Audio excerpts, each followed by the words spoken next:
When the sky cleared and the satellite imagery faded from headlines, a sobering reality settled in. Tonga was devastated. Entire islands were blanketed in ash. Homes were swept away by tsunamis. Freshwater supplies were contaminated, and communications were lost. But for the people of Tonga, this was just the beginning, the start of what would be a long, challenging road to recovery. In this episode of Infinity Beyond, we shift our focus from the eruption itself to its aftermath, examining what it means to rebuild a nation after one of the most powerful volcanic events in modern history. The initial damage was staggering. According to the Tongan government, 84% of the population was directly affected. On the hardest-hit islands, like Mango and Atata, nearly every home was destroyed. Entire villages were reduced to rubble. Crops and livestock, the lifeline for many communities, were wiped out under thick volcanic ash. And the most immediate challenge? Clean water. Volcanic ash had coated nearly every surface, including rainwater collection systems, the primary source of drinking water on many islands. With supplies dwindling, the risk of disease loomed large. Aid organizations like the Red Cross, UNICEF, and Oxfam mobilized quickly to send water purification kits, sanitation gear, and emergency food supplies. But delivering aid was not easy. The eruption severed Tonga's only undersea internet cable, cutting off communication with the outside world for days. Satellite phones became the country's only link to international partners. Airports were closed due to ash buildup, and debris blocked sea routes. Tonga, one of the most remote countries on Earth, had become even more isolated at its moment of greatest need. Despite these hurdles, the world responded. Australia, New Zealand, Japan, the United States, and the United Nations led major relief efforts, sending military transport planes, naval vessels, and humanitarian teams. One of the key concerns was maintaining COVID-19 protocols during aid deliveries, a difficult task in a country that had largely avoided the virus until then. Tonga's diaspora, particularly in Australia and New Zealand, also played a vital role. Crowdfunding campaigns, donation drives, and cultural fundraisers quickly raised money and awareness.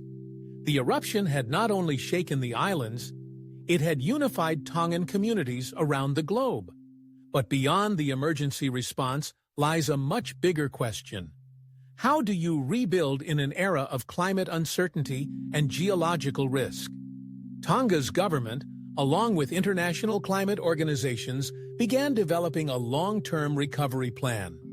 This included reinforcing coastal infrastructure to better withstand future tsunamis, relocating communities from high-risk zones, building ash-resistant housing with local and sustainable materials, strengthening early warning systems with satellite and seismic data integration, replanting agriculture using volcanic-enriched but ash-covered soil.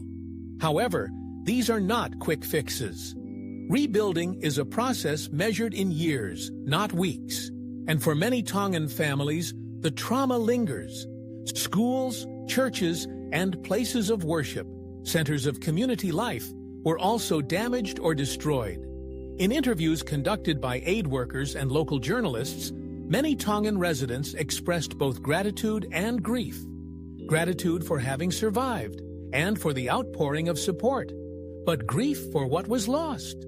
Homes, loved ones, and the fragile sense of security that existed before the eruption. There is also growing concern about future resilience.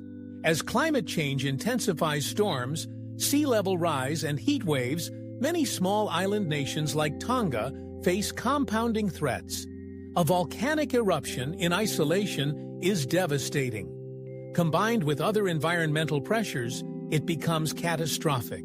That's why Tonga is now working closely with regional partners to become a model of climate-adaptive recovery, integrating modern technology with traditional knowledge to create communities that can survive and even thrive in the face of disaster.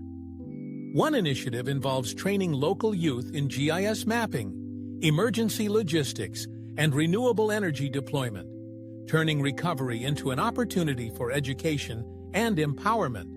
Another innovation is the development of community-based alert systems, low-tech but highly effective solutions like radio beacons and hand-cranked sirens that can be deployed even in remote villages. It's not just about rebuilding what was lost. It's about building smarter, safer, and stronger.